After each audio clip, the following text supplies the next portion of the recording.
राज्य द्वारा निकाय चुनाव के नीति में करे गए फेरबदल की प्रक्रिया जेमा अध्यक्ष पद के चुनाव प्रत्यक्ष तौर ले जनता द्वारा नहीं होके अप्रत्यक्ष रूप ले पार्षद मन के द्वारा अध्यक्ष चुनाव करे जाए के संबंध में भारतीय जनता पार्टी मंडल के द्वारा प्रदर्शन करे गए। ये धरना प्रदर्शन में भारतीय जनता पार्टी के मंडल के दर्जनों लोगन उपस्थित होकर प्रदेश सरकार के फैसला के जम के विरोध करी। एक संगे संग ईवीएम ले चुनाव कराए के बजाय मतपत्र ले चुनाव कराए के फैसला ला गलत करार दिए है।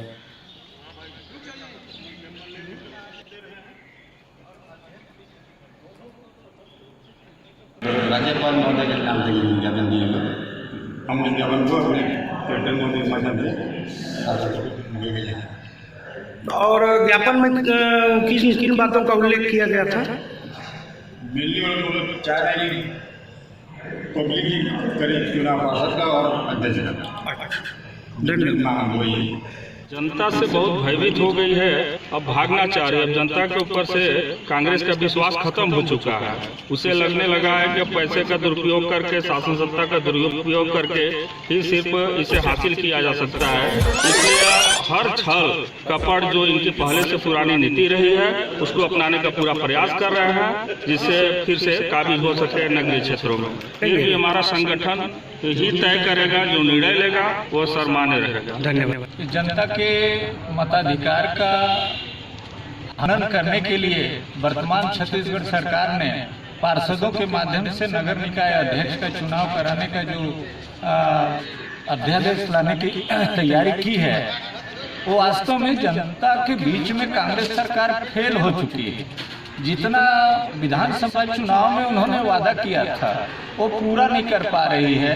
पूरा छत्तीसगढ़ के नगर निकाय में कांग्रेस के पार्टी के लोग बुरी तरह हार रहे थे, इसलिए वर्तमान सरकार ने एक किया है कि जनता का ध्यान भी भटका दें और किसी प्रकार अपना अध्यक्ष बनाए। इसीलिए भारतीय जनता पार्टी नागरिकों के मतदाताओं के अधिकार के लिए इसका जोर विरोध करने का ज्ञापन निर्णय ले रही है। उसको अपना हार सता रहा है कि कहीं हम नगरीय निकाय चुनाव भी हार न जाएं, इसलिए इस तरीके की प्रक्रिया अपना के बाद में पार्षदों का खरीद फरोख्त और शासन प्रशासन का दुरुपयोग करके अपने पक्ष में लाने का प्रयास कर रही है शासन। इसलिए इस तरीके का अलोकतांत्रिक निर्णय कर रही है। आज हम ईवीएम और चांद और उसका बात करते हैं और कांग्रेस सरकार हमको फिर से वही लालटेन युग में और बैलेट पेपर पे गिनती के लिए और बैलेट पेपर पे वोटिंग का वो कर रही है, जिससे कि पुनः भ्रष्टाचार करके लोगों को गलत तरीके से शासन के ऊपर, प्रशासन के ऊपर दबाव डाल के अपने पार्षदों को जिता सके, इसलिए इस तरीके कर रही है। उसका हम लोग पुरजोर विरोध कर रहे हैं। छोटे से ब्रेक पर यह रुका था, फिर आप मन बने रहो हमारे संग, देखते रहो न्यूज़ 36 छत्तीसगढ़ के आवाज।